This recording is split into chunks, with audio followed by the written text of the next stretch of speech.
Good afternoon to those of you who are connecting from Singapore, and good morning to those of you who are logging in from the UAE. My name is Mei Chan, and I'm here representing the UAE Singapore Business Council. First and foremost, let me acknowledge our VIPs in attendance today. Your Excellency Jamal Abdullah Al Suwaidi, Ambassador of the United Arab Emirates to the Republic of Singapore, Your Excellency Kamal Vishwani, Ambassador of the Republic of Singapore to the UAE, Dr. Brian Shaiga, President of the UAE Singapore Business Council, distinguished guests, ladies and gentlemen. Welcome to our webinar entitled Abu Dhabi, the Gateway for Singaporean Business to the UAE and the Middle East. Today's webinar is jointly organized between the UAE Singapore Business Council and the Abu Dhabi ports. We are privileged today to host experts representing renowned entities in the UAE, namely the Abu Dhabi Investment Office, Abu Dhabi Ports, and representatives of companies who have established in the Khalifa Industrial Zone Abu Dhabi, Kizad, namely COSCO Shipping Limited, Jiangsu Provincial Overseas Cooperation and Investment Company Limited, JOSIC, and Controls and Electrics, a subsidiary of Busted Singapore.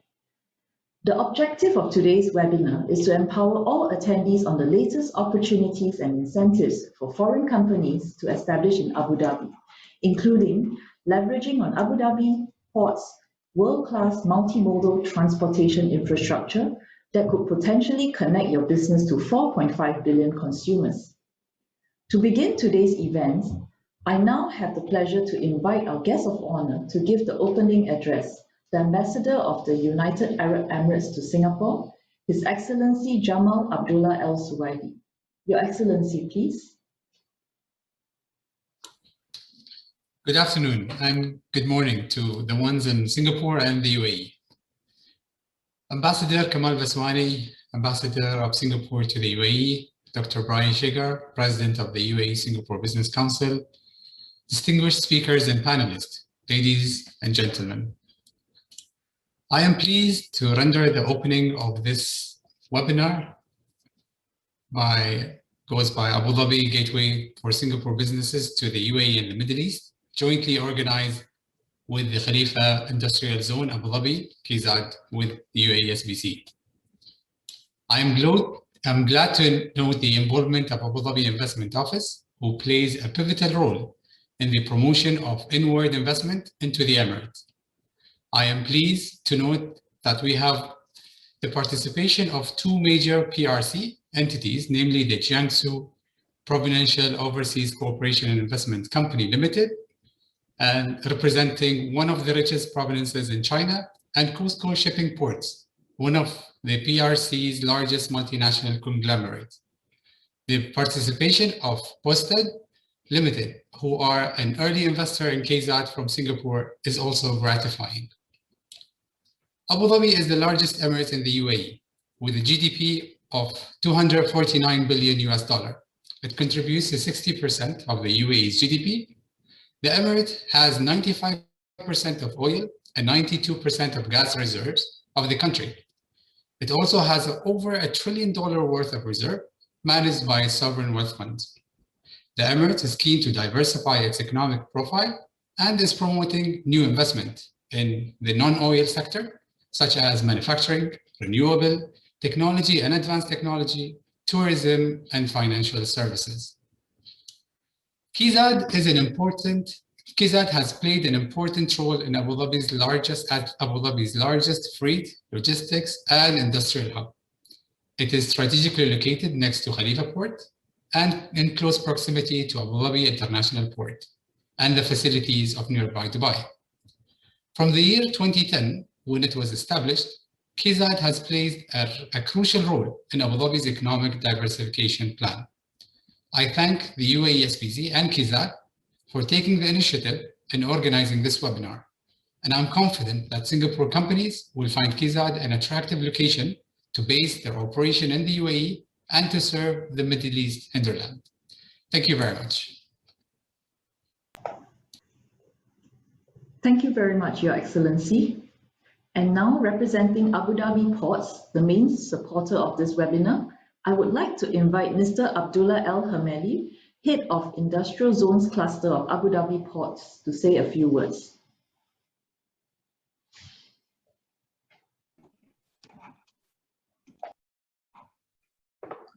Assalamu alaikum, good morning and good afternoon, everyone.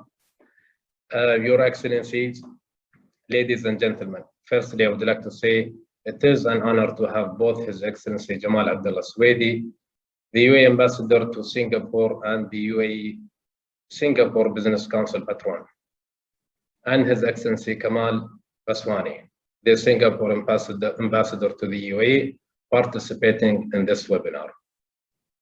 Their participation shows the level of importance both sides put on trade. The lineup of speakers today is also a clear indication of how important this subject is for both sides. The UAE is Singapore's largest trade partner in the Middle East. Our bilateral trade is over 20 billion Singapore dollars at present. And there are many bilateral agreements in place to ensure that we not only sustain this, we grow it further, inshallah. In the UAE, we have worked successfully in line with the vision of our wise leadership to develop the country and the Emirate of Abu Dhabi into a role model for logistics, connectivity, speed, and quality of service. Today, Abu Dhabi Port's industrial cities and free zone cluster is spread across more than 550 square kilometers, approximately 2/3 of the size of Singapore, which hosts more than 1,500 local, regional, and international companies call home.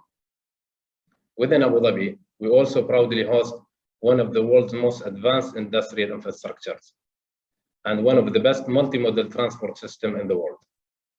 My colleagues on the panel will take you through what Abu Dhabi has to offer to businesses looking to establish their presence in Abu Dhabi. And I'm looking forward to the panel discussion chaired by Dr. Brian Shaiga, the President of the UAE Singapore Business Council. Abu Dhabi is always open for businesses, and as they say, seeing is believing. So we welcome all of you to visit us and witness with your eyes the development and the Abu Dhabi Port's assets within Kizad and Industrial Zones. Thank you very much. Thank you, Mr. El Hamadi. Before we begin today's workshop, allow me to first share with you the outline of our program that is being displayed now. For your reference, we have also shared the URL of the program on the chat window so you can refer to it at any time. As you can see from the program outline, we will begin today's session with a presentation and Q&A from the Abu Dhabi Investment Office, better known as Audio. If you have any question for any speaker, please type your question in the Q&A window. Please do not use the chat window for questions to the speakers. After the Q&A session with Audio, we will begin our spotlight on Kizad with a presentation from Kizad, followed by a panel discussion where panelists share information and experiences on their company's journey into Abu Dhabi and Kizad. At any point during the webinar, if you have any technical or other issues, you can chat with our admin in the Zoom chat window. Without further ado, it now gives me great pleasure to invite our first speaker this afternoon, Mr. Mohammed El Hosani, who is part of the Investor Care team at the Abu Dhabi Investment Office, ADIO.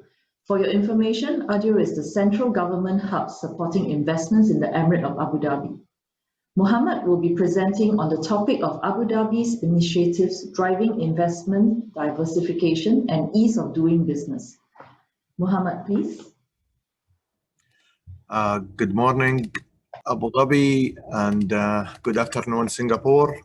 Thank you very much for having me here today. This is interesting platform where we can come and offer our help and support and also build effective business relationship between the business community here in Abu Dhabi and a group of interesting companies and investors back in Singapore.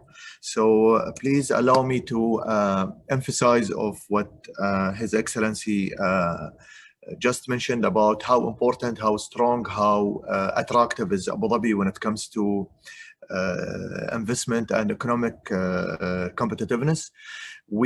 All of those components that made us the happiest city on the region and the safest city on the world. And we always rank very high when it comes to top cities to attract experts to come, invest, work, and raise family.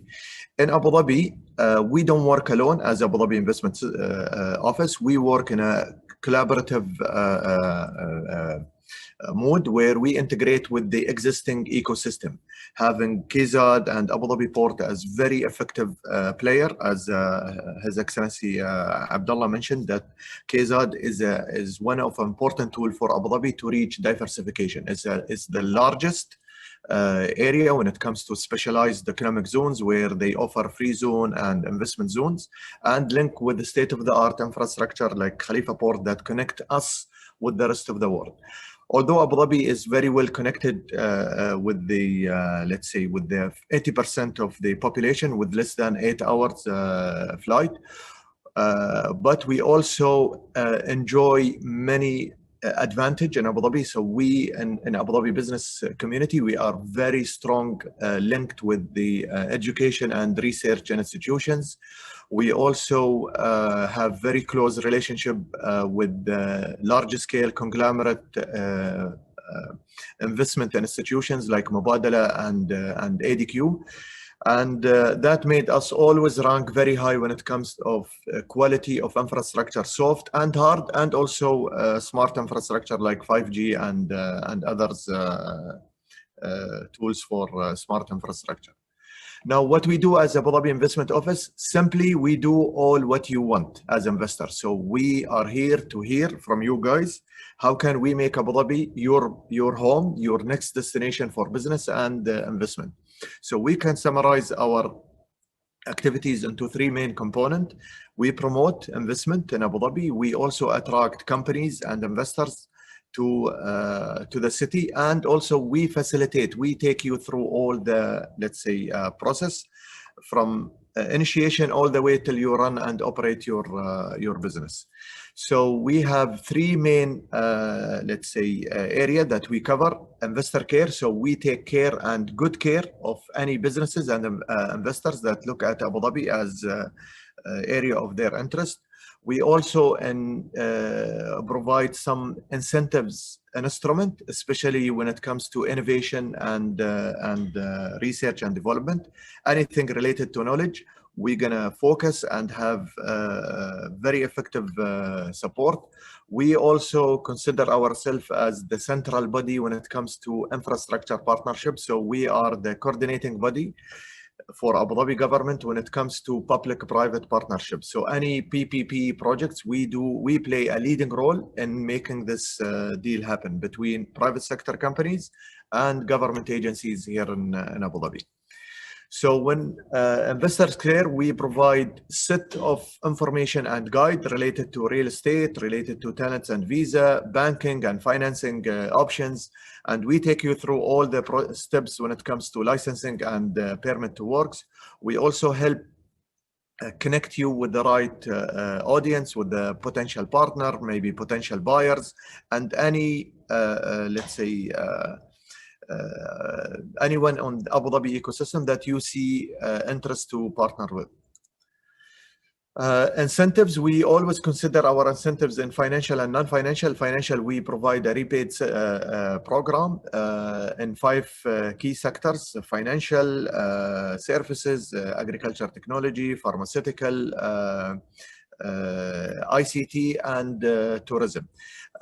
Beside the financial incentives, we do also provide non-financial support. So any assistance that you need when it comes to accessing the market, our investor care team will be very happy to take you through those offers and services that we provide.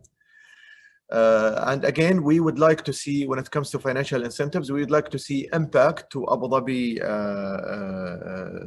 market. So we targeting high skilled jobs to create knowledge community here in Abu Dhabi, and also increase the job offers for Emiratis.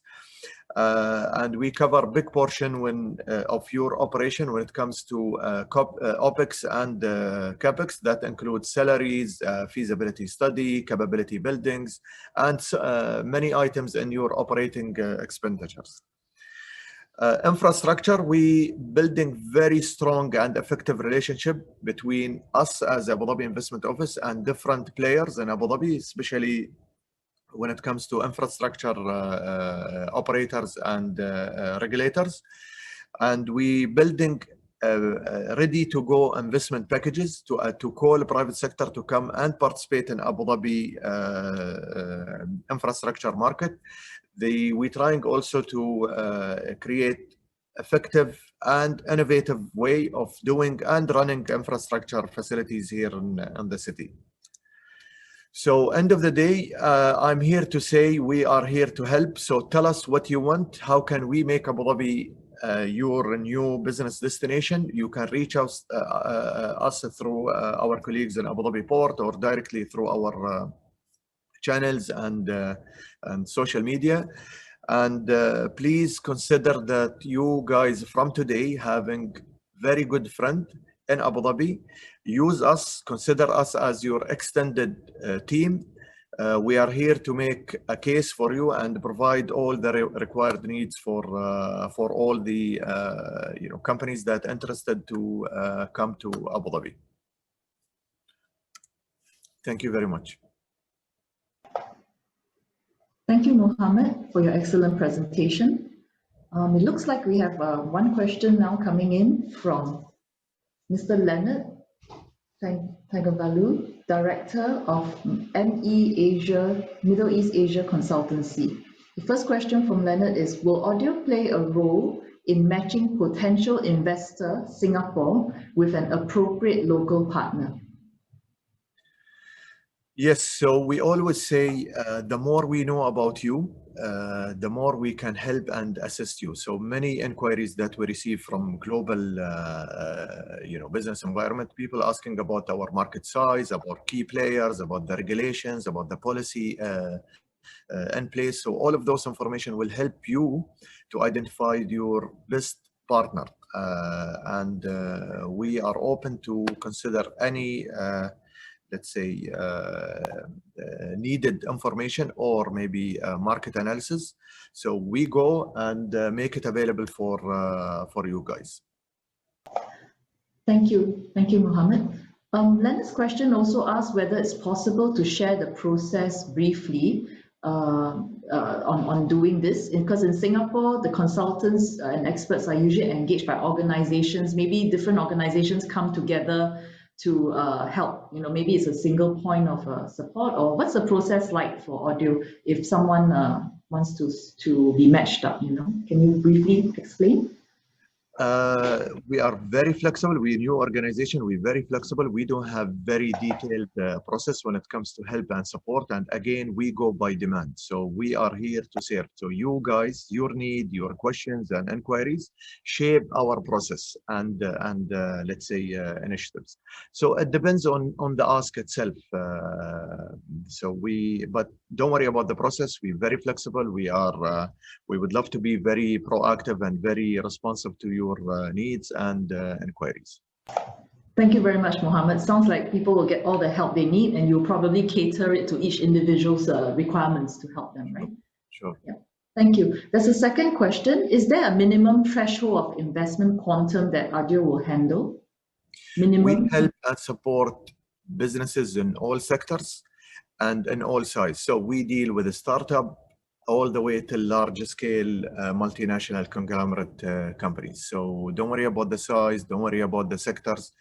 Our role here is to work together with you guys to make a business case and make Abu Dhabi your next business destination. Thank you, Mohammed. Now we have a question from Naveed Ahmad. The question is, how many international offices does ADIO have and where? And what support or services do these offices provide? So currently we have 8 international offices and they kind of extended role of ADIO. So they provide the same service that we provide in ADIO main office in Abu Dhabi. And hopefully in the future, based on the needs and the market trends, we might extend our coverage to other countries. However, we can reach out to all around the world. So we are not only binded with those international offices, we can reach out to any interested companies that would like to know more about Abu Dhabi through online connection or also physical connection. Thank you, Mohammed. I heard there's a question now from Go Zen Long. I heard that Abu Dhabi is eyeing renewable energy. What interests me is if the Emirates would introduce renewable energy into their school curricula or seek to depend on foreign expertise. This is from Prakash, the editor of Mediacoms in Singapore. See, energy is a key sector in Abu Dhabi, and we playing a leading role when it comes to renewable energy. We have a company championing the development of renewable energy locally in Abu Dhabi and also internationally, which is Masdar Future Energy. So in Abu Dhabi, we host the biggest solar energy and the second solar energy with the least operating costs. So we are kind of very much mature when it comes to investing in solar plants in Abu Dhabi and also globally. So this is very interesting topic, and the government already putting big emphasis on the past project and many other projects that will come on the future. Thank you, Mohammed. There is another question. Is ADIO divided into different sectors for different domains? What is the approach process for each sector if it's divided or not? See, simply we cover all type of businesses, all type of investment, all size, all sectors. However, we do special focus when it comes to something we call it growth clusters. So anything related to knowledge and innovation on those 5 growth clusters, do have special programs. Despite the special program that we have and the special incentives program that we provide, we cover and support all type of investment across all sectors. Thank you, Mohammed. I think that's enough questions for now. And thank you for your time. We will now move to our next speaker. Thank you, Mohammed. Our next speaker is Mr. Khalid El Mazuki, who is the Commercial Director of Khalifa Industrial Zone, or Kizad. Khalid will be discussing new business opportunities for Singaporean businesses in the UAE.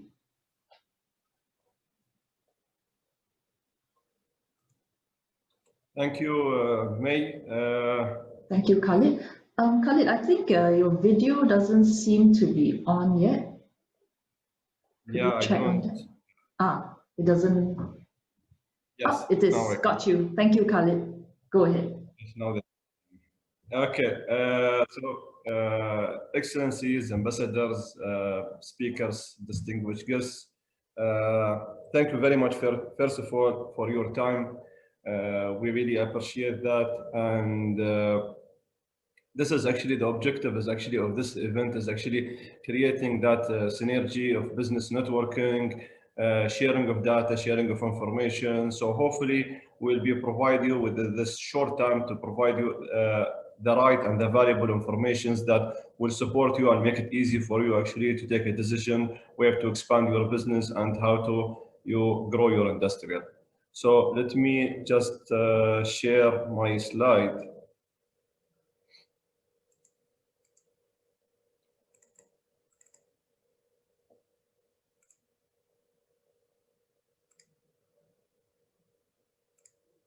Okay. So first of all, today I am representing the industrial zones, which consist of Kizad, Khalifa Industrial City, and Zone Score. We are part of Abu Dhabi Ports. So our mother company is Abu Dhabi Ports, which has actually 5 clusters. Already you saw maybe the video. We have 11 terminals, we are managing around 11 ports, 1 port in Africa. We have also cruise terminal, which recently we opened and which has a capacity of around 500,000 passengers. We also have the marine cluster, which is providing the needed service for the marine industrial. We have also the logistics sectors, and we have the digital sectors. So combining the the 5 clusters together, we are able actually to provide a kind of package or kind of like a solution which actually facilitate the international companies to expand to this part of the world. The group, the Abu Dhabi Ports, it's part of Abu Dhabi ADQ, Abu Dhabi Government Holding Company, which is actually one of the largest holding company here in the regions and also globally. Just to give you a bit of profile, for you to have a feeling who we are.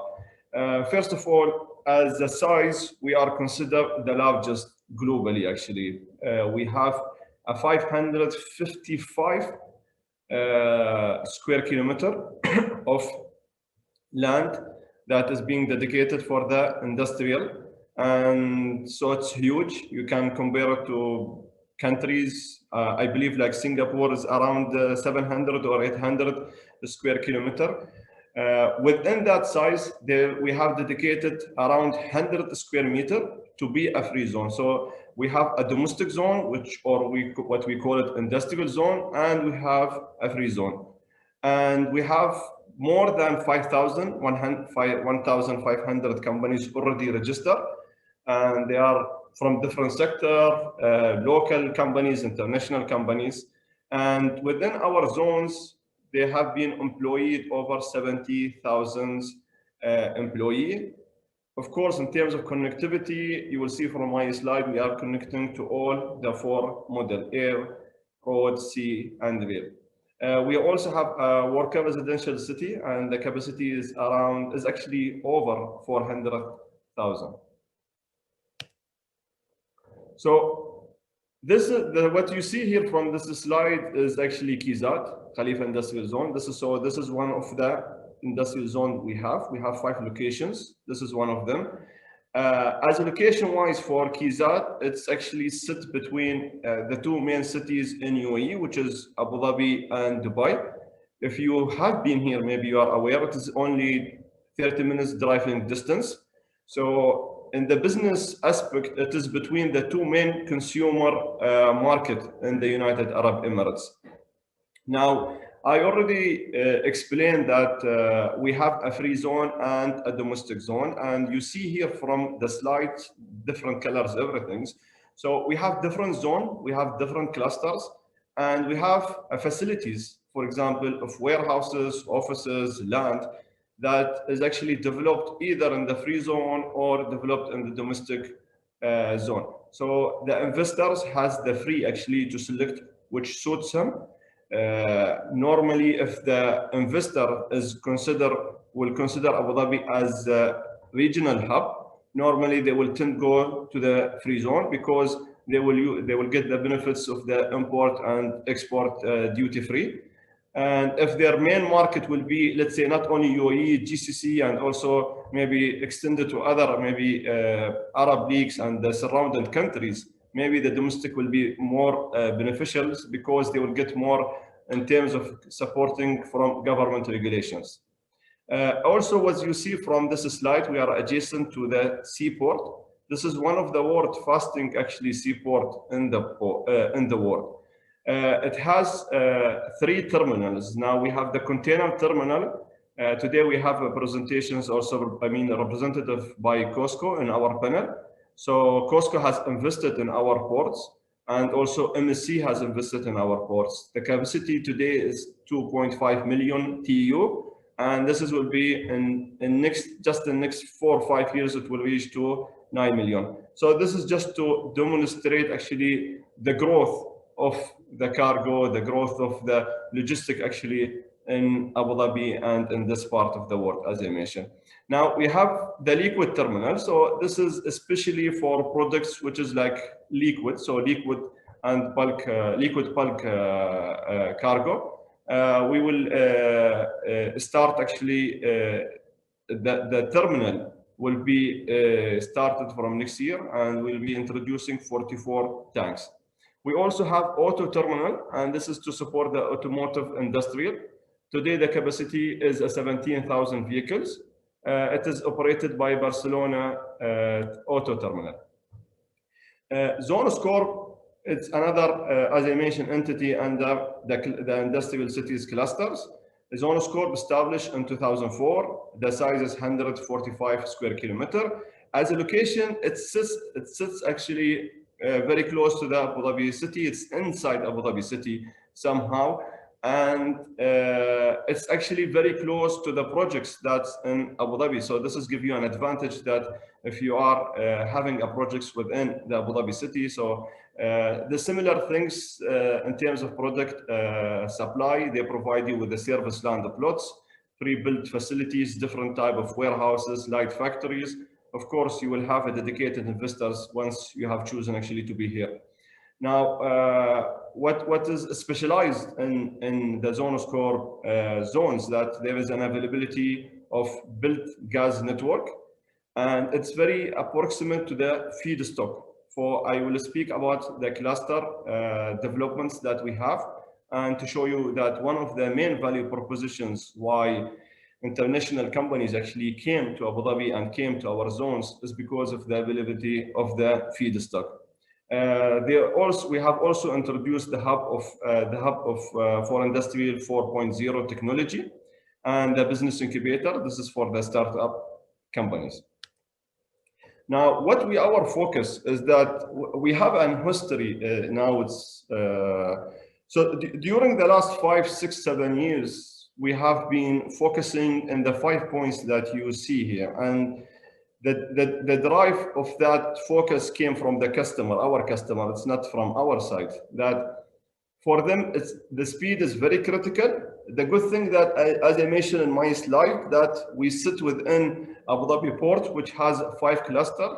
So we have actually, we are the authority actually and the regulator that we can provide the needed support in terms of, for example, bringing your cargo to our port, clearing it from the port, taking it to your warehouse, all the way to your customer. So the whole supply chain. I don't want to go in details. I'll just give you some example in each point. Like, for example, speed.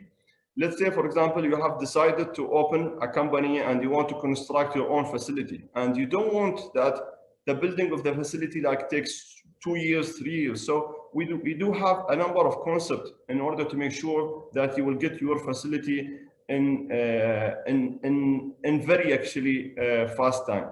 In terms of cost, it is the same thing. We are speaking about a cost of supply chain, of logistic, everything, and cost of the infrastructure, cost of the services.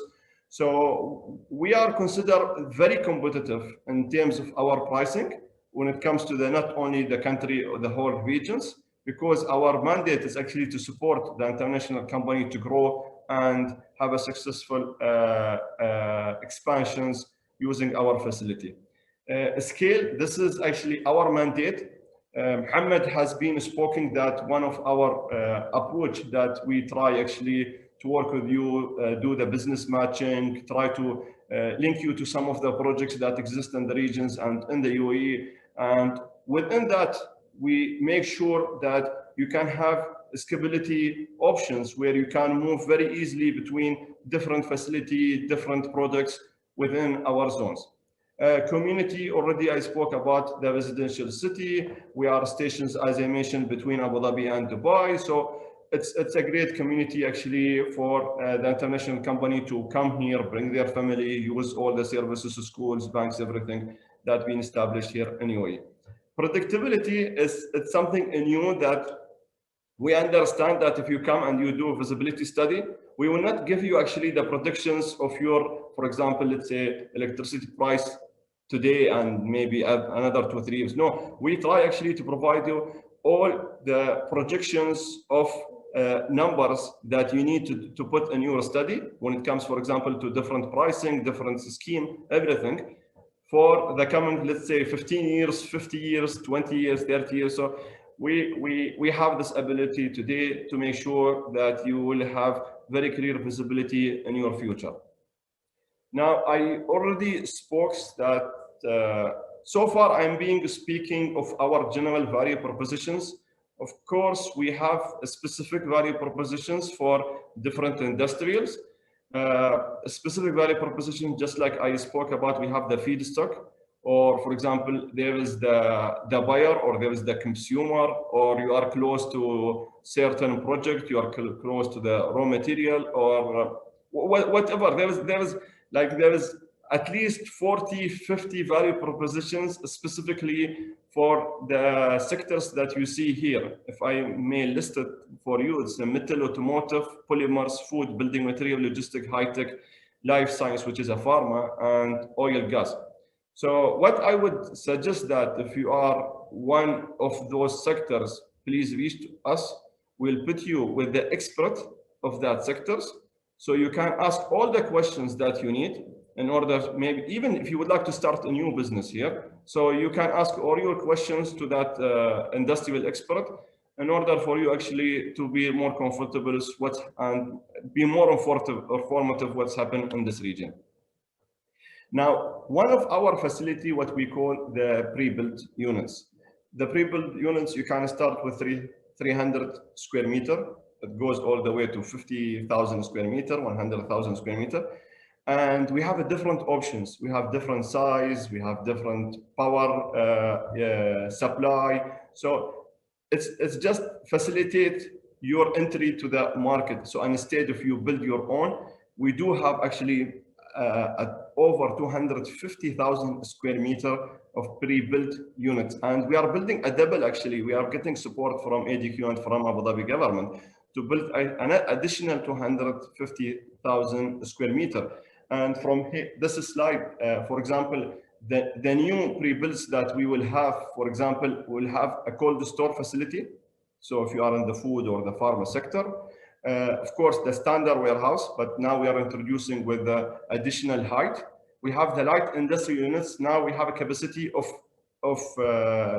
further power supply. So you can even do a kind of like light to medium industrial here. We have a showroom. So if you would like to store, have your office and display your products actually to, as I mentioned, we are in the highway linking the two main cities. Now, the last facility I want to speak about that I spoke about the free zone. Now, if you would like to go for a free zone, also there is an option to have a dual license. What does it mean? That you own the company 100% in the free zone, and with the support from the Abu Dhabi Economy Department, we will do with the same registration, we'll issue another license, which is in the local market.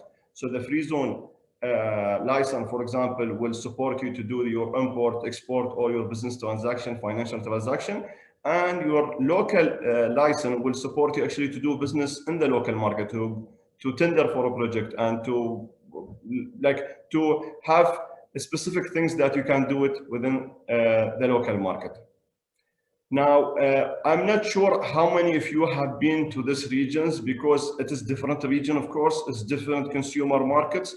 It has a different, let's say, features comparing to the world. Now, if you notice, I'm speaking about Middle East, Africa, and Indian subcontinents, which is consist of around 3.5 million.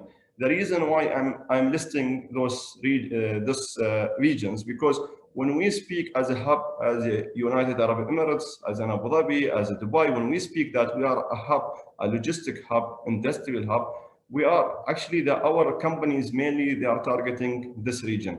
Now, this region is very interesting. I'm not sure if you have been expanding, exporting to this region. It's very interesting. It's growing as the population is large, and it's unique because almost 50% of the world young population also coming from this region. So you are expanding that the future demand also will come from this region. And interesting to know that this region, most of the countries in this region, they have a high GDP growth. It's like some of the countries even reach to 2-digit or 7% of growth in their GDP. Now, this is my last slide, and really appreciate your time. Just want to summarize what I have discussed in other words.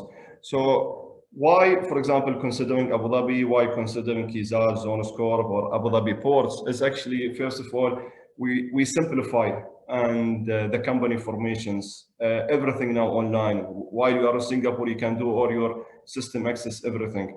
We provide both the incentives of free zone and domestic, so you can benefit. Of course, I because of the time limitation, I did not list all these benefits, but I'll be happy to share with you this presentation and the further details. Now, there is a new initiative that came to the country, which even within the domestic zone, within the local market, you can own 100% for some selected sectors activity. This is actually a new things just being launched. So this is kind of like, they call it like hot cake, where it's actually a good time actually for the international companies and come and be part of this. There is duty-free trade, and mainly GCC, because GCC within one custom bounded area, and also the GAFTA, the Arabian country, which are around 22. So if you establish the company here 100%, you will be able actually, you will have the made in UAE, and you will be exempted of all type of tax having the business within that region. There is an easy access, as I mentioned, to Middle East Africa, multi-commodity connectivities. Sea, we are connecting to the sea. Road, we are this highway. If you just continue straight another 4 hours, actually you will be reaching Saudi Arabia. And Saudi Arabia, as you know, is a big market actually in GCC. Air, within 1 hour or within like 2 hours, we have 4 international airports. And the nearest one is actually Abu Dhabi International Airport, just like around 15 minutes drive from our zone. And we have the future railway, which will be connecting our zones and will be connecting to the main cities in United Arab Emirates. I already show you the slide which talk about that we have already infrastructure that we can provide to you. And finally, the most competitive utility rates, and this is very important if you are industrials. Abu Dhabi provide the most competitive utility rates, which actually can reduce your operation cost all the way to 30 and 50%. Again, apologize for taking your time, and be happy to be part of the panel. Thank you very much. Thank you, Khalid, for the very informative presentation. Thank you for all the slides. We have questions for you, but we will hold it to the panel discussion later, so that when you are part of the panel, you can answer them. Thank you, Khalid. Now, it gives me great pleasure to invite Dr. Brian Shaiga, President of the UAE Singapore Business Council, to say a few words about the UAESBC. Dr. Brian, please. Thank you very much for your kind introduction, May. His Excellency Jamal Al Suwaidi, Ambassador from the UAE to Singapore, His Excellency Kamal Watwani, Ambassador from Singapore to the UAE, my fellow speakers and panelists, ladies and gentlemen, a good morning to all our participants in the UAE, and a good afternoon to all the participants in Singapore and this part of the world. First, let me thank you on behalf of the UAE Singapore Business Council for your kind participation in this very important webinar with Kizad. I want to take the opportunity to give you a brief overview of the UAESBC. And I hope that you will, through this presentation of the UAESBC, realize the important role that we play to promote greater trade and investment connectivity between Singapore and the UAE. A little bit of history. The UAE Singapore SBC initially was mooted as a result of a very important FTA that Singapore signed with the GCC. This FTA was the first FTA signed by the GCC with a non-Middle Eastern country. It was Singapore's second FTA with the Middle Eastern country region. The first was with Jordan in 2004. The importance of this FTA is there are no tariffs. Let me share screen. I think, all right.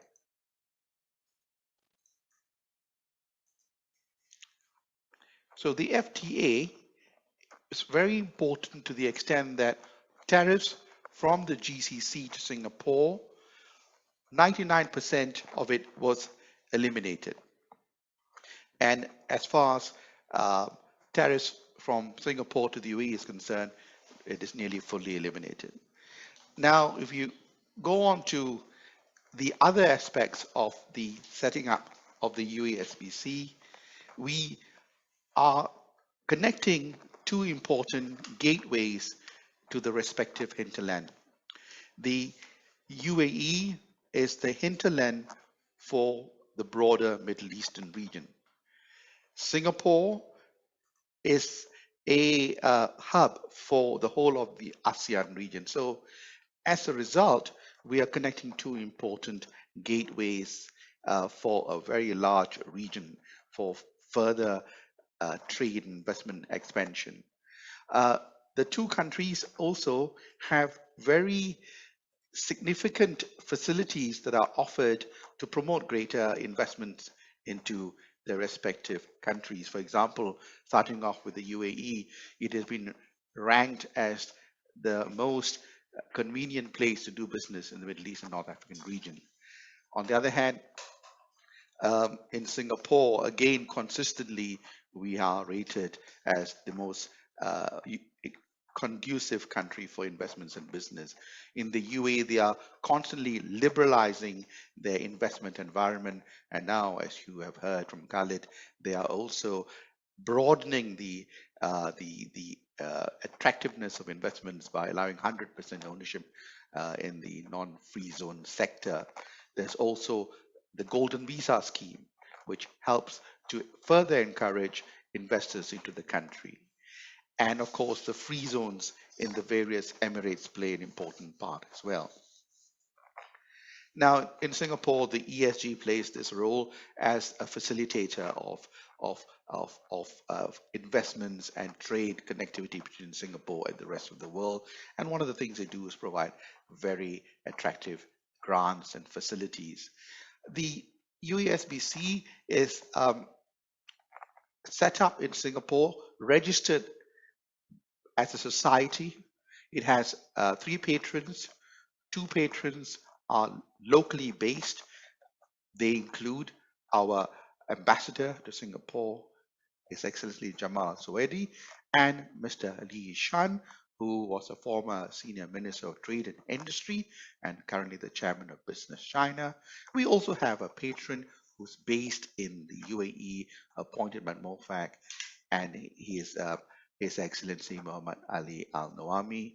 We have an Exco comprising office bearers and other members who represent the corporate sponsor members of the Business Council. Here you will see some of the logos of our corporate sponsor members, and they include some well-known names like Al Futtaim Group and Danata, Borouge, etc., and Singapore names like Sabana Jurong, Olam, Global Schools Foundations, etc. Our activities, if I can summarize them very briefly, are broadly in a number of sort of domains, you could say. We have quarterly talks, and some of the people who have graced this the Business Council with their experience and wisdom include our ambassadors to UAE from Singapore, and conversely also the UAE ambassador to Singapore, like His Excellency Dr. Muhammad Omar Al-Faqih, who was the previous patron and ambassador to Singapore, and other luminaries like His Excellency Bilahari Kausikan, who's chairman of Middle East Institute. We are also actively involved in organizing workshops such as this, and there are a couple of workshops I would like to highlight, which are 2 annual flagship events. One is our annual oil, petrochemical, and logistics workshop or seminar, and we showcase the oil and gas sector of the UAE sector, which is very important to the UAE, and also in terms of the presence of UAE companies in Singapore from that particular sector. Then in the December period, jointly with the celebration of the UAE National Day, we have always a workshop to focus on a particular sector. Last year was the F&B sector. This year will be the IT sector. And in between, we host a number of webinars, and today's webinar on Kizad is one of the webinars that are reflective of the other events that we do in this particular sector, or workshops and seminars. Business missions are very important for us. It has been severely impacted by COVID-19 travel restrictions. Our first maiden business mission, which was done in 2019, was in conjunction with the Franchising and Licensing Association of Singapore, and we had a very successful business delegation covering education, F&B, and retail. And we had meetings in Abu Dhabi, in Dubai, which were very useful for the participants from Singapore because they met with very relevant counterparties and chambers, etc. So this is something that we want to resurrect, and obviously it will be constrained by the travel corridor being established. As a good corporate social citizen, here I sort of very briefly show you some pictures of some of our major corporate social events that we have done, which are charity related. We raise money for Minds, which is a movement for the intellectually disabled. We also were involved in a very interesting e-recycling project with one of the constituencies in Singapore, and we are given money for as bursaries for Singaporean Arab students who are financially disadvantaged. We have another activity which we call networking and outreaching, where we build linkages with other chambers, other trade associations. We believe a lot in networking because when we organize events, we like to incorporate a participation of as many trade associations and chambers in Singapore as possible. And we have very good relationships with them. I just want to talk about a few very important events that are upcoming, when I would urge you please to participate in them because they're quite interesting. I talked about the annual oil petrochemical and logistics seminar, which is going to be held in August. And this year we're going to have a bit of a feature on the Fujairah oil industry zone as a kind of a spotlight, you could say. And we will also have presentations from the major players like ADNOC and ENOC and Barouge and Horizon Terminals. And then we're having a very interesting seminar this time focusing on women in business in the UAE and Singapore. I am sure you will find this a highly interesting seminar. We are lining up some very high profile lady ministers from the UAE and Singapore and key businesswomen from both countries to share their experiences and hopefully create an opportunity for women in business to connect and do business with each other in the respective countries. So on the membership, very quickly, we have three categories of membership. The corporate sponsor members have the logos in all our material, all our marketing collaterals, correspondences, and they sit in the Expo. We have ordinary corporate members, individual members. And here you have a picture of all our corporate sponsor members, to which, of course, the Business Council is highly grateful. And that concludes my brief introduction overview of the UAESBC. Thank you very much. May back to you. Thank you, Dr. Brian. We have now come to the Q&A panel discussion segment of the webinar. I would like to remind you to type your questions in the Q&A window and not the chat window, as we will not be able to see them for the Q&A.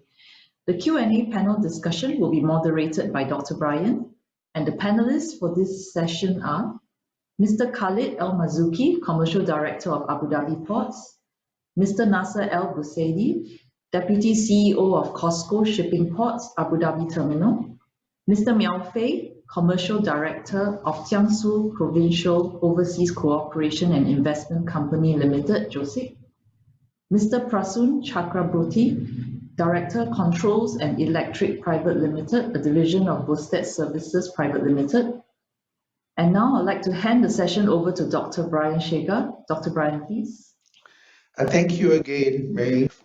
I have great pleasure in chairing this panel session, and the way I would like to organize this panel discussion is as follows. You already heard the very comprehensive presentation that was given by Khalid Al-Mazrouki on Kizad, so you've heard that. Khalid is going to be in the panel, and we'll have a number of questions and I'll ask him, but you haven't heard from the other panelists, and I will therefore firstly ask the other panelists, one by one I shall invite them to do a brief presentation about their company and themselves. And after that is over, I will kickstart the discussion by asking a few questions to the panelists, and also subsequently channeling some other questions from the attendees. So if I may invite first Mr. Nasser Al-Busadi, Deputy CEO of CSP, to deliver his brief presentation on COSCO shipping in Abu Dhabi. Mr. Nasser. Good morning and good afternoon to those who are overseas. First of all, I would like to thank Abu Dhabi Ports to give us this opportunity to present the Chinese investment in Abu Dhabi. If I may start my presentation, please. Second slide.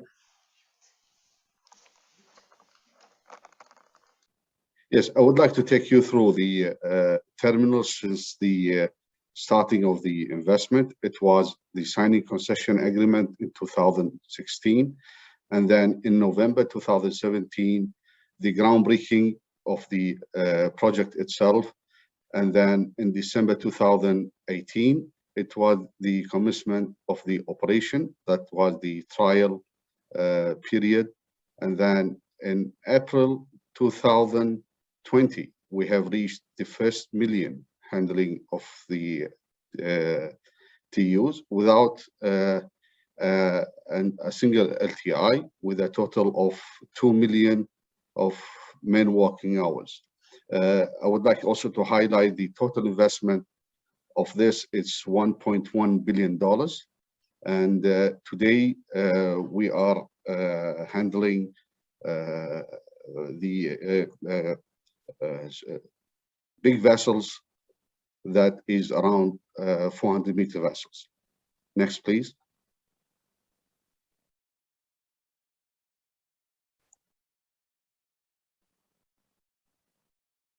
The fact sheet of the terminal will come on the commercial part. It's a joint venture with Abu Dhabi Ports. The concession agreement age is 35 years plus 5 years of extension period option. The first greenfield terminal of CSP overseas. The phase 1 capacity is 2.5 million TUs. Total stacking capacity, we have around 74,000 TUs. The facility fact sheet, which shows on the right side of the screen, the total quay wall length is 1,200 meters. The total stacking area, 388,000 square meter. Total quay cranes on the quay side, we have 11 quay cranes, and total ARMGs on the yard side, 32 ARMGs, and they are fully automated. The trail is 46 TNT. Empty handlers, we have 2 equipments. Reach stackers, we have 1. Next, please. The unique value of the terminal itself, it's solid base, state-owned company. Shareholders, strength and reputation, the infrastructure recognized and appropriate of a high level of services, expansion possibilities for the future, home ground advantage, natural option of Abu Dhabi, ICAD, competitive handling charges, priority berthing, and guaranteed productivity, alliance partners support, which are the main alliance, the shipping from the shipping line, and the efficiency managing delay in transit. That's a new facility that we have recently provided to the terminal users and our customers. Kizad integrated trade and logistics and industrial zone, which is next to the main port, Khalifa Port. Also, we have the new facility which is going to be launched very soon, which is CFS Costco Freight Station facility. This facility will come in later slides that will show how big is it and what kind of storage facility that we have, bounded and unbounded facility. Integrated with the Etihad Rail that will come also in very near future. Next, please. These are the main liner services. The terminal has been connected with Asia and Europe as well. We have a couple of main services that starts from the ME5, Middle East and Asia, ME3, we have Middle East and Asia as well. These lines are supporting the terminal and the investors to import and export their goods with a very short time. Now, if we're going to take an example, any goods coming from Asia, it takes between 22 to 26 days. And with the support of the pre-clearance option that has been provided by Abu Dhabi Customs, that allows the importer to clear his cargo before arriving the container even to Abu Dhabi itself. Next, please. And this continues of the mainline service as well. We have the EPIC, which connects Khalifa Port as well with the Europe side. We can see in the trade line, we see that the European, Pakistan, India continent, and we have AG3, Asia and Gulf Express 3. This is also another advantage that makes the feedering option within the region and frequency continuous happening. We have a high frequency of the feeder lines as well. Next, please.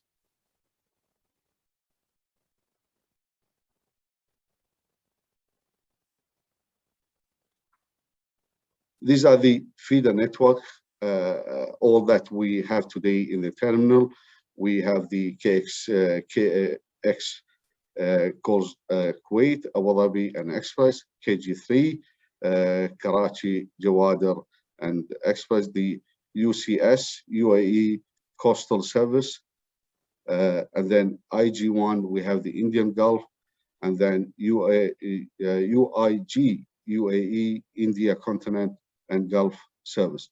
UCO, we have UAE Coastal and the Omani Service, OG Oman, Gulf Express. From these feeder network, you can see how frequent that we have within the terminal, and this allows to receive and export the cargo in a very short time as well. Next, please. This is the feeder network coverage across the GCC and ICS and ISC. We can move to the next slide. This is the concept of the delay in transit, mainly the high demand now we can see during the pandemic of COVID, that we have seen some challenges in exchanging the containers, vessel calls, feeder as well. So we have promoted the delay in transit, starting from port of loading, and then we as a terminal providing the hub option for the shipping lines as well and the customers, and then it can go to the port of discharge, which is the end user. Next, please. These are the supporting services that we have within the terminal. We have container maintenance and repair. We have shifting of external facility, which is ITT internally with the Terminal 1, ADT. We have reefer points exceeding 780 points for the reefer. We have container cleaning and washing facility, container freight station, which is CFS again, vessel bunkering facility we have, oil sludge, and water removal facility as well. Next, please. Although with the challenge of the COVID, we had a plan, a strategic plan that was to be implemented, and we have successfully done a trial of autonomous truck project. We are starting with the first six trucks automated to be operated very soon, and is expected to be in the mid of August. This would allow the terminal having more automation advantages and technology that will keeps the customer also more confident of the terminal operation. Next, please. Now we're going to go through the COSCO CFS facility, which is 7 kilometers away from the terminal itself. The CFS providing bonded and non-bonded facility. They do the whole activities for stripping, storage, and export containers as well. Next, please. So the one-shop facility within Khalifa Port ISPS limit. So we have bonded and unbonded area as well, approximately 10 kilometers away from the terminal. Ports of CSP Global Logistic Network, state-of-art facility, most modern handling equipments, bonded and unbonded warehouse, customs office with the facility, refrigerated general cargo handling as well, most modern the IT system. Now, with the Maqta platform that today Abu Dhabi Ports they have provided the customers, it allows also booking and delivery of the containers and goods and cargo within even CFS itself. So you can do the delivery and clearing of your cargo where are you worldwide. Yeah, anywhere you are located outside the UAE, you can do all these transactions without being physically available in Khalifa Port itself. Next, please. So this is briefly on our terminal, and again, I would like to thank you for giving us this opportunity.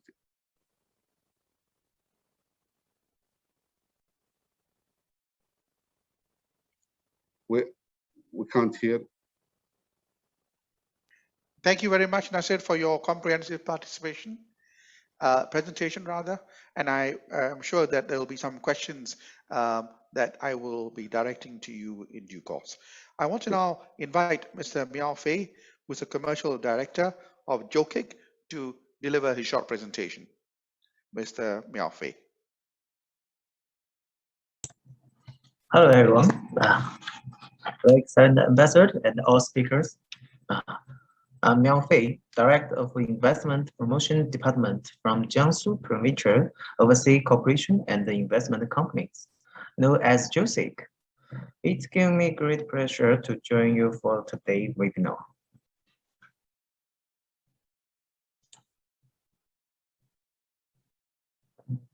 And also will be sure.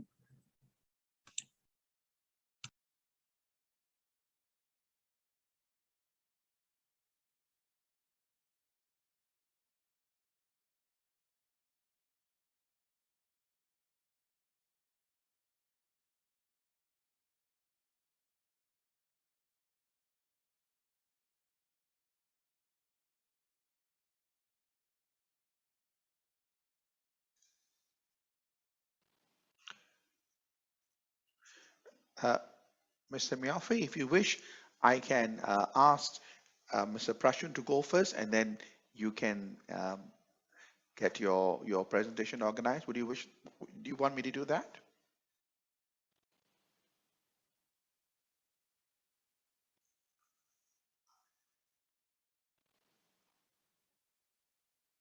Hello.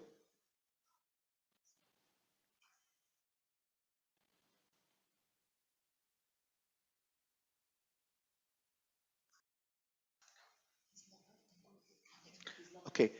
Okay. I think Mr. Miaofi, to give you a bit more time to get your presentation ready on screen, let me come back to you later and invite Prashun Chakravarti, who is Director of Controls and Electric Private Limited, division of Bowsett Services Private Limited, and they have an important operation in Kizad.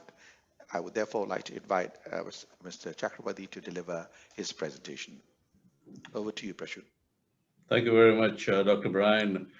Good morning and good afternoon, Your Excellencies and distinguished guests. I'm very happy to be part of this, this webinar. And I am representing Bowsett Singapore, and Controls and Electrics is a subsidiary of Bowsett. And we have been operating in the UAE for the last several years. And I have a very short presentation about who we are and what we are doing. Bowsett is one of the oldest continuous organizations in Singapore. We were established in 1828. And we are almost reaching 200 years of continuous operation. We were listed on the SGX main board in 75. And we are essentially involved in infrastructure related engineering and technology solutions. The markets that we serve are energy, both upstream as well as downstream, industrial real estate, geospatial technologies, and healthcare. We have a global footprint. We have projects implemented under execution and offices in almost 89 countries throughout the world. We have won several awards. Controls and Electrics Private Limited, the company whose managing director I am, we are a subsidiary of Bowsett. We are 100% homegrown local Singapore company, and we provide bespoke critical control and emergency shutdown systems for offshore, onshore oil and gas services. Some of the products, I wouldn't go into the detail. I mean, since this is mostly for Kizad, I would sort of like it to remain that way. But very briefly, we do custom design solutions for well control shutdown systems, hydraulic power units, chemical injection skids, fire and gas systems, etc. We have projects from Singapore as a base. We have projects all over the world. And importantly, we have diversified over the last several years to Middle East, as that is one of our key markets, and specifically in UAE and in Saudi Arabia. And in UAE, Kizad has been our partner, and we are extremely pleased to be associated with them and the help that we have got for them to get our operations started. That's about all for Controls and Electrics, Dr. Brian. Thank you so much, Prashun, for your brief but nevertheless informative overview of Bowsett Electrics and Control. I want to now go back to Mr. Miao Fei, who I believe has sorted out the connection problem and could be online. Mr. Miao Fei, okay? Yeah, I'm so sorry about it. Now Not it's at all. okay. No worries. Yeah, so sorry about it. The network is a problem. Not at all. Over to you. So I was supposed to share the screen. Just a moment.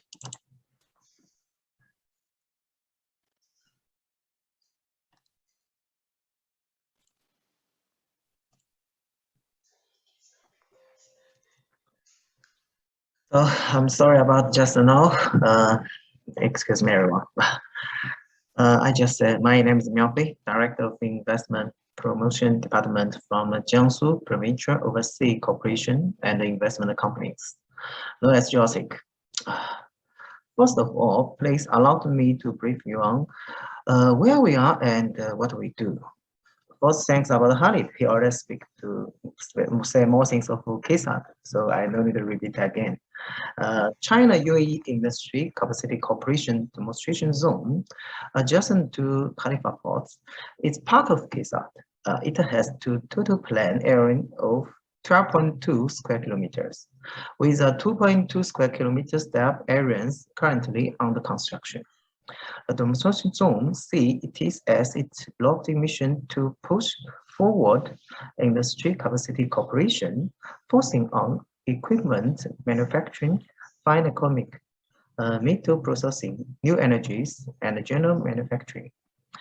To set up a high quality plan for Chinese enterprise to invest in the growth region. As a key cooperation project between China and the UAE, our zone was born with the following three features. First, it is bound by government. Our zone was joint initiated by both governments. Second, it is commercially operated. JOSIC was co-founded by Center Enterprise, a province enterprise, and Service National Living Development Zone, a powerful combination in areas of industry park, investments, development, and operation. Third, the two sides maintain close cooperation. As this golden term of a relation historic, we have been maintaining very good partnership with UAE in stitching, just as AD Port, ADGM, and ADIO, with lots of cooperation exploration conducting in business, promotion, and finance. At present, our administrations and service centers has been put into use. The infrastructure, including road, living service areas, and the workshop is about to be complete in succession. And enterprise such as the robot tile and the new trenching has started construction. As of today, we have signed 11 investment agreements in manufacturing with an estimated investment of $600 million. According to Structure, the total investment include land, infrastructure, and the by enterprise will exceed $1.6 billion once the 2.2 square kilometers depth areas is fully occupied. And also, we are bridge for the cooperation. Our main task is assistant enterprise interested in overseas to understand the local environment of UAE and realize construction industry investment plan. We focus on the pillar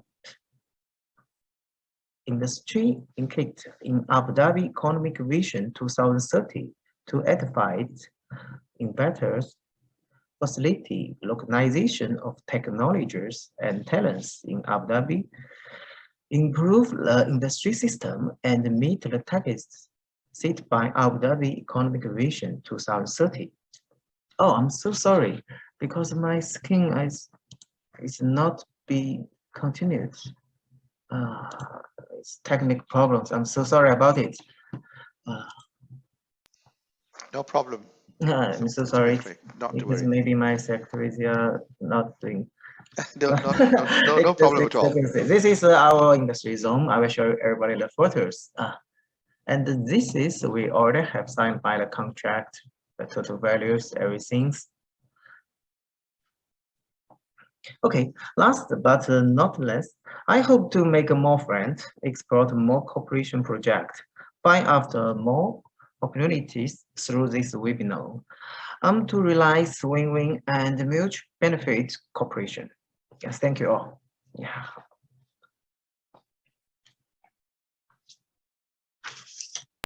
Thank you very much, Mr. Miao Fei, for your very interesting presentation, and it's very comprehensive indeed. Thank you again. Well, ladies and gentlemen, you've heard from the panelists. They've given you a very good overview of their respective organizations. And now I would like to kickstart the discussion phase in this panel. And I want to address a question or two, first of all, to Khalid Al-Mazrouki. And the first question, Khalid, for you is the partnership you have signed with Jokic, which we now know a lot about from the presentation by Miao Fei, is a very interesting partnership. Are you looking at replicating that partnership with other counterparties in different parts of the world? Khalid? Okay, indeed, as you mentioned, it's a very interesting partnership, and such model actually doesn't only provide the support only from the local government. Also, the companies, they are getting the support from their own government. So yes, we are discussions with a number of nations in order actually to expand actually that portfolio. Because as I mentioned in my presentation, we would like to be a hub for the region. So there might be a lot of even connections between those government agencies. But also we try also to work with the similar model also with the private sectors. It's not only limited to the government sectors. That there is some bodies actually agency. They are eager actually to support actually the startup, SMEs, and also big companies that it's new to the market. So yes, to answer your questions, yes, we are working with the different business, private and government agency actually to provide such services. Since that Joseph, you saw from the presentation, it's actually an excellent model. Well, thank you, Khalid. I fully agree with you because what you have invested in Kizad is in a very impressive infrastructure. And you have now been able to attract Jokic to that excellent infrastructure. And therefore, it makes eminent sense to me that you will want to replicate this wonderful partnership with Jokic with other counterparties. Another question for you, Khalid, which may be a difficult question for you to answer, but I'll ask you anyway. You know, in Singapore, we are aware that the UAE is very unique because there are other Emirates, and the other Emirates are sometimes in a way competing among themselves, which is a very good thing because it makes the UAE such a dynamic economy. And I'm a great admirer of the dynamic competitiveness of the UAE as a result of this interesting phenomena of the Emirates competing some way. So you have, for example, Jebel Ali, who's been around since, I think, 1977. You know, they are promoting their location to Singapore companies. And then we have you. You, I think, was set up in 2012. But of course, you've been set up with a big bang. You have made a lot of investments. And from what your presentation reveals, is a very attractive proposition. So what kind of distinguishing features can you sort of perhaps point towards to Singaporean investors that may perhaps make them partial towards utilizing your services in Kizad? Yeah, as you mentioned, Doctor, this is kind of, it's not a difficult question, but it's a question that normally we receive time to time. And I would say it is similar. For example, if you want to buy any items now, for example, if you want to buy, let's say, a car, you have 5 showroom or 10 showroom. Of course, you would prefer to have the Mercedes, BMW, and other options in front of you. Our objective at the end is actually the customer. We would like to provide what the customer needs.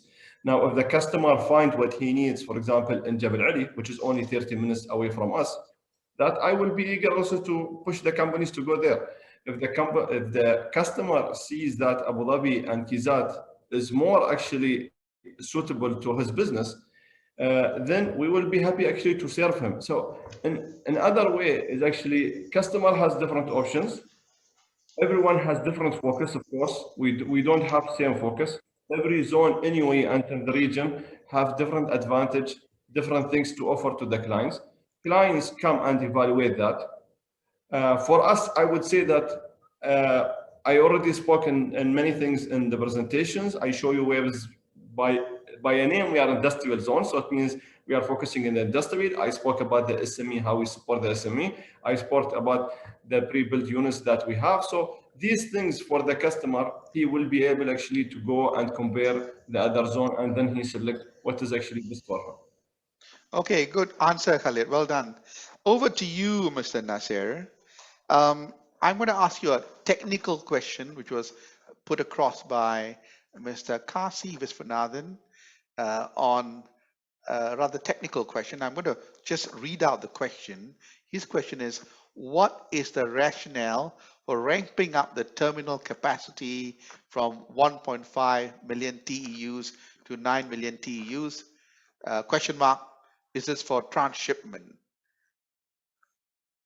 Well, if I may, just to clarify this number, when my colleague Khalid, he mentioned the 9 million TEUs. 9 million TEUs is the whole capacity of the whole Khalifa Port. So we're talking about 2 terminals. Now, in perspective to our terminal, we have the capacity of 2.5 million TEUs as a terminal. So this is just to clarify the capacity terminal-wise. Okay, that's interesting clarification. Thank you, Mr. Nasser. Another question for you, Mr. Nasser. You have gone into a long-term strategic partnership with COSCO, i.e. Abu Dhabi Ports and COSCO, and similarly Abu Dhabi Ports has gone into a, you mentioned it in your presentation, with I think it's, is it MERS, the other large shipping company that you have a relationship with, and as a result, are you looking at additional such relationship with big shipping lines and port operators? Are you full up in capacity, or are you looking at expanding such relationship with other operators around the world? Okay, now the cooperation with the other shipping lines will never stop. I mean, we are a service provider as a terminal. Now, to clarify, this COSCO group, she is a big company, which is state-owned company. We are only a part of that organization, which operates only terminals, and we don't operate vessels or shipping lines. We, as today, terminal having support from the COSCO Shipping and their alliance, having the long-term strategy with the shipping lines. It's providing services, competitive rates, and also a quick turnaround time for their vessels. Now, going to the partnership with Abu Dhabi Ports. Abu Dhabi Ports, they have strongly believed that COSCO, they're going to add a lot of value to Khalifa Port going forward. Now, as of today, we are talking about 357 berths is operated by COSCO, plus the total volume of COSCO, they have exceeded 180 million TEUs. So we can see how big are they. Today, the terminal is connected with Asia and Europe, and the shipping time, it came down to 25, 26 days, where it used to be 45 and 50 days. And this also encouraged the importers to look at this as well. So overall, seeing the partnership between COSCO and Abu Dhabi Ports, yes, it was a successful story, especially that the terminal has been built in a very short time, which is 13 months only, and within 1 year, they have reached 1 million TEUs. You know, Mr. Nasser, the reason I ask you these questions where you, in a way, can give an insight from the COSCO perspective and the Abu Dhabi Port perspective is because you come from Abu Dhabi Port. So I'm so glad that you are participating in this webinar because you can cover both angles. Now, COSCO is very big in Singapore. and they don't operate a port here, but they operate all kinds of other services, shipping and logistics and so on and so forth. And there are, of course, many Singapore companies that that want to do business in the Middle East. They export or trade with Middle Eastern countries. They export through the UAE to the broader region. What can you offer as COSCO? Now, COSCO as a group, you know, not just your operations in the UAE, but taken collectively, how can you connect the dots and say, look, we in COSCO group can do a lot for you, i.e. Singapore companies who are doing business and trading and exporting and importing vis-a-vis the UAE and the Middle East? What kind of value proposition can you give I can't us? hear you. You can't hear me? Okay. Maybe I shall, is it better now? I can't hear. I wonder why, because I'm not muted. Okay, can you hear me now? Yes, now yes. Okay, all right. Now, let me recap. The question is, you are operating this interesting port in Abu Dhabi ports, but COSCO as a group is also very large in Singapore. They may not be operating a port here, but they have shipping and logistics and other services. And as a group, therefore, COSCO, you could say, transcends both countries. And the question I'm asking you is, there are a lot of people in this seminar who are trading and exporting and importing vis-a-vis the UAE and the broader Middle Eastern region. What is the value proposition you can present to our participants here about using COSCO group services in terms of both what you offer in Singapore and Abu Dhabi? Now, the investment which happened in Khalifa Port to build up the superstructure of the terminal, it is part of the initiative Road and Belt. The Road and Belt initiative, the Chinese Road and Belt initiative, is to connect 60 ports around the world. So from this initiative, you can see that they can have the same support from all the terminals that been operated by COSCO. Okay, well, that's good. The Belt Road Initiative is a very important development, and that's the question I'm going to now direct to Miao Fei. Thank you so much for your answers, Mr. Nazir. Going to you, Mr. Miao Fei. We talked about the Belt Road Initiative. That is obviously a very important initiative, and which has tremendous ramifications in terms of connectivity, in terms of business and commerce between China and the rest of Asia and the Middle East, etc. Now, in terms of your investment and your partnership with Kizad, how can, in your opinion, Chinese companies leverage this? Now, in Singapore, we have several Chinese companies from the PRC, and of course, local Chinese companies as well. Can you perhaps suggest how your presence in the UAE, in Kizad, as well as the connectivity you have with, of course, China and Singapore in between, how can we connect the dots? And how can, therefore, Singapore play, an important role in this BRI connectivity between Singapore, UAE, of course, and the PRC? Any ideas that you may want to share with us? Okay, I just can share my experience first about Kizad. Kizad unique advantage is extensive size and strategic locations, world-class infrastructure, and fully political support for Chinese companies. Yeah, cooperation with Kizad, we can provide first-rate investment, environment for Chinese enterprise, and help them invest and operate better. This is the first things. And the second, I just said, our zone, it is a major cooperation project of the two countries, and serving the Belt and the Road. Even maybe some countries said that this is not good, but we are doing better, however.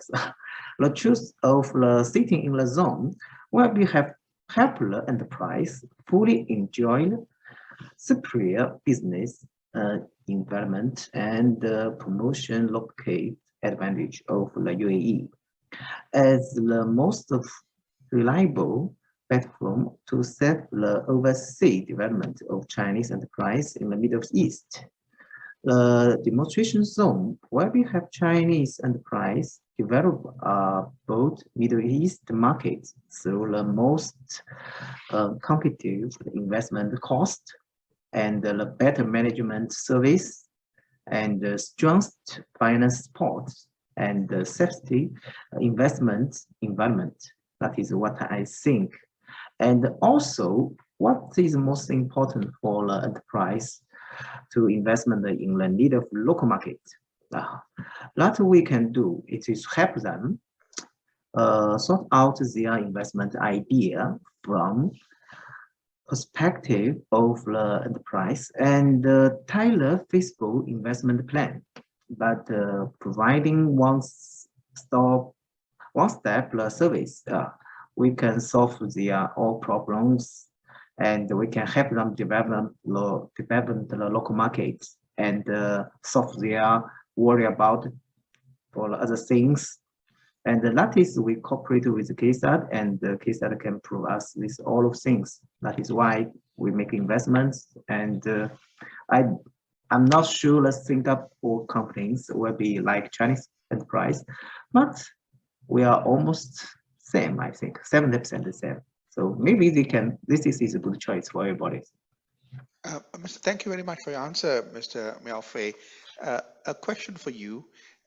You are representing Jiangsu province and you have a space within Kizad for Jiangsu province companies. What about companies from other provinces in China? Are they allowed to use your space and your services? It's possible they are? Of course, yeah. We welcome not only Jiangsu province, and also welcome everybody, even about from other foreign countries. It is okay. Okay, so that's interesting. If a Singapore company wants to be part of your space, that is also possible. It of course is possible. And also we can help them. First, they can invest in Kizad with us together. And also, if they also want a business, make the marketing in China, in Jiangsu, also will be support them.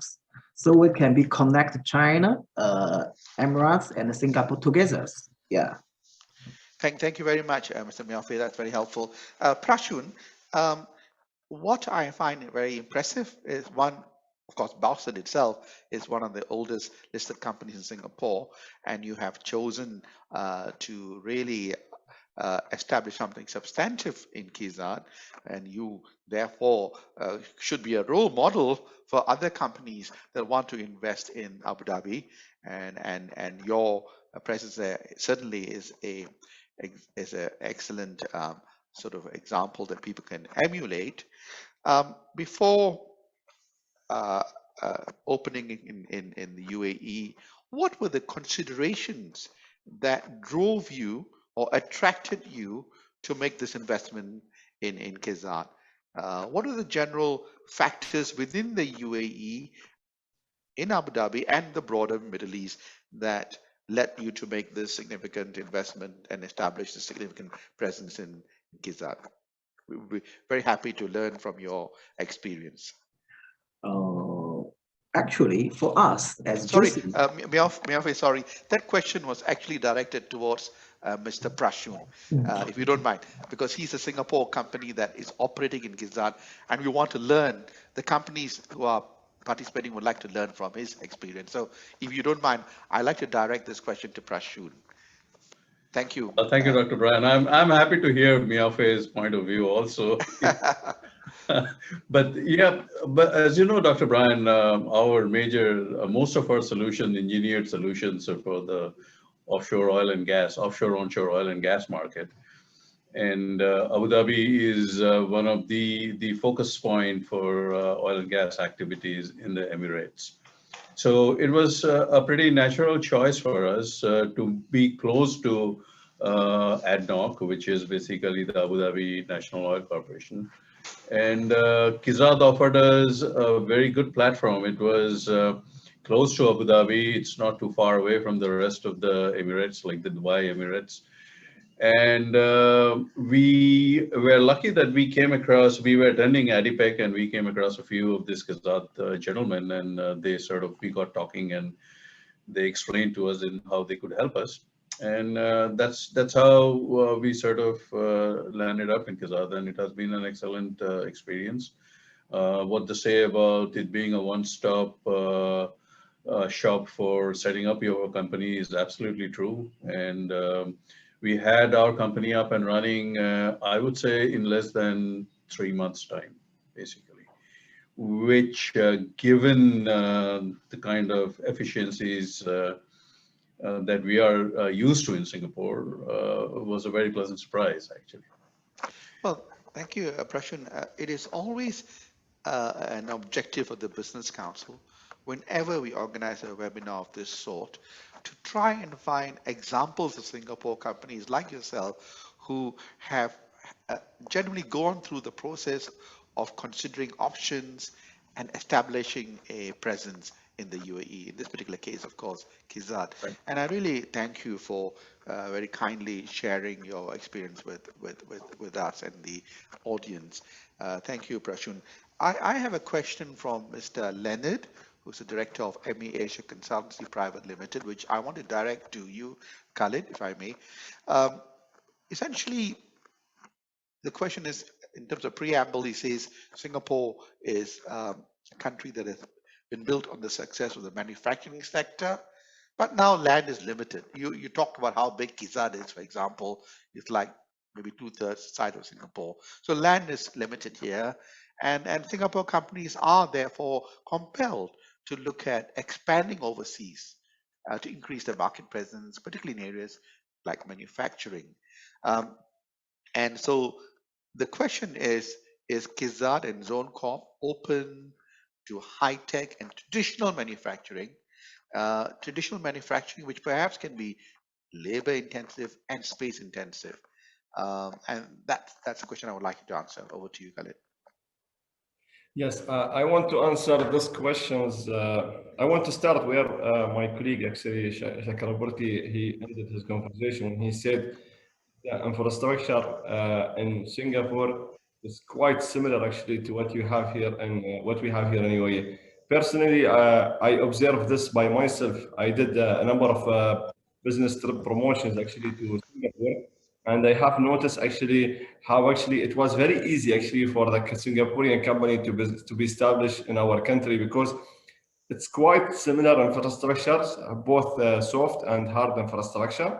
So I believe that there will be not much of obstacles for them actually to decide, yes, let me go here or let me end it here. So the two nation is growing. Two nation is actually dependent on providing. It's both UAE and Singapore is kind of like service oriented countries where we try to actually provide the service to the international companies. That's why it will be actually easier actually for them actually to move here and establish. Thank you, Khalid. That was my final question.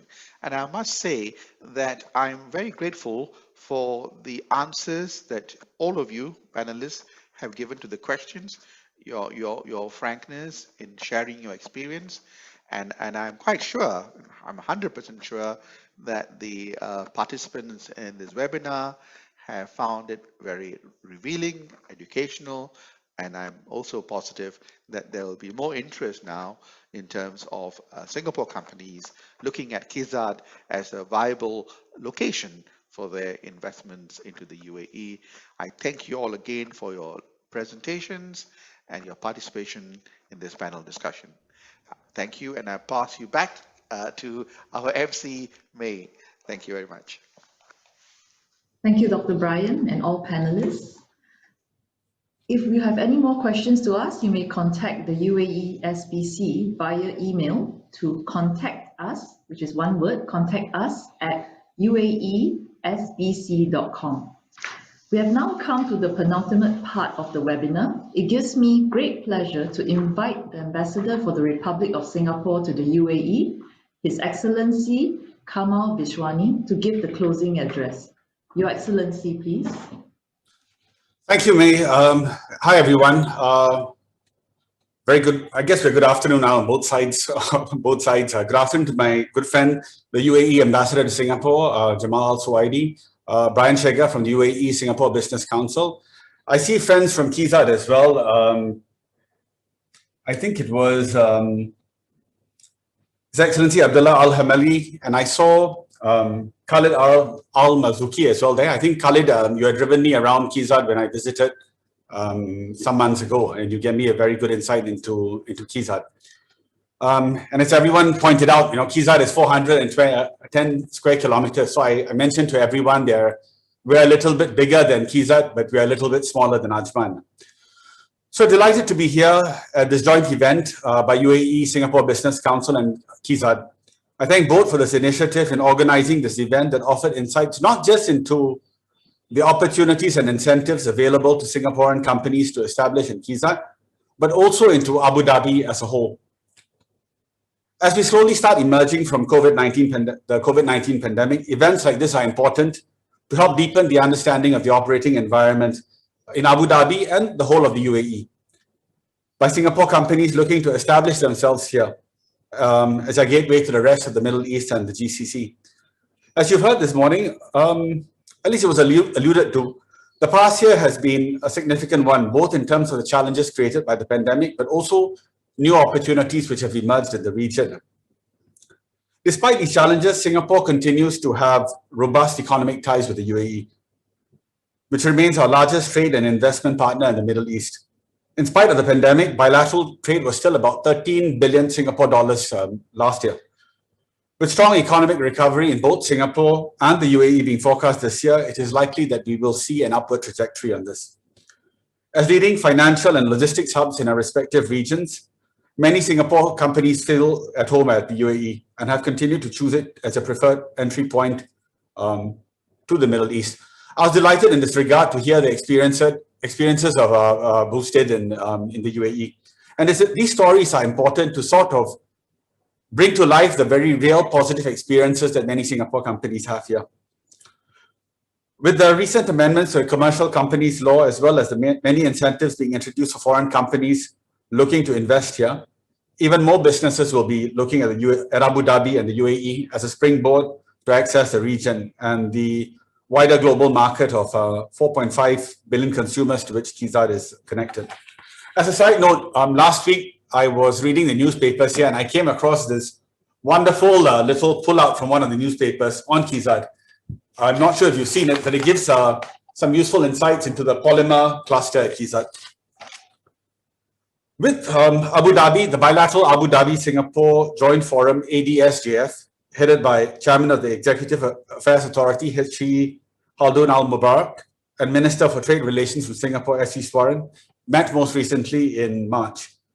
The latest iteration saw both sides commit to leveraging global technology trends, building on what we have, but also looking to new areas of mutual interest in space, AI, 5G, and of course, semiconductors. They also discussed areas of collaboration in the future economy. This includes enabling the exchange of electronic trade documents using Singapore's Trade Trust Framework and working together on low carbon initiatives in hydrogen as well as carbon capture, utilization and storage. Indeed, part of the conversation today also touched on renewables, and this is something I think that we can build upon.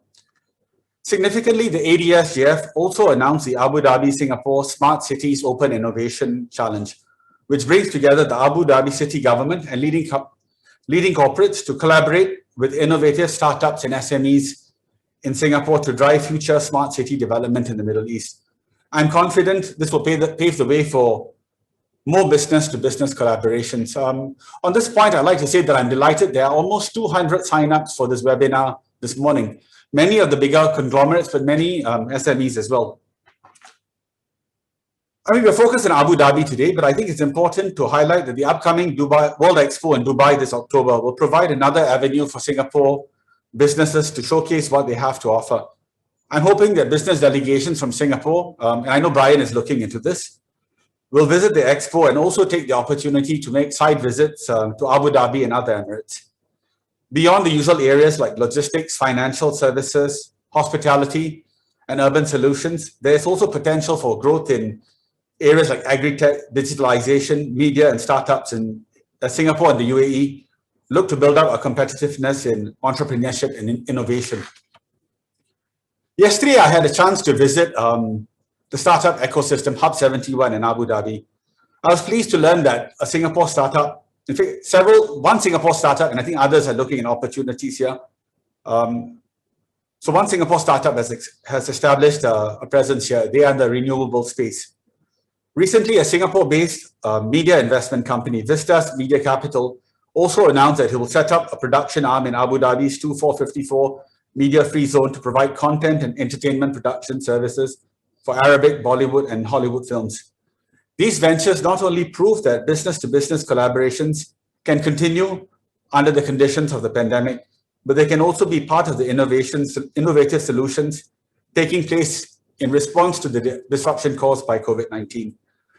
In addition to this, I'm heartened to learn that over the past few months, there have been a number of Singaporeans who moved up here to take up positions in various companies. It shows that there is momentum, there is interest, and there is opportunity. Once again, I would like to thank our speakers today from the Abu Dhabi government and Singapore and the UAE-based companies for sharing their experiences and knowledge, as well as the UAE Singapore Business Council and Kizad for organizing this event. I hope that today's panel discussions have helped our companies to become more familiar with the business environment and the many opportunities here in the UAE, and has encouraged your interest to visit Abu Dhabi to explore these opportunities in person when the situation permits. And when you do visit, if there's opportunity, I would be happy to meet our companies from Singapore. Thank you very much. Stay safe, everyone. Thank you very much, Your Excellency. We have now come to the end of our webinar on Abu Dhabi, the gateway for Singaporean business to the UAE and the Middle East. On behalf of the UAE Singapore Business Council and the Abu Dhabi ports, I'd like to thank you for your kind attention and participation. Please look out for photos and videos of the webinar on our website at uaesbc.com. Goodbye, everyone, and stay safe. Thank you.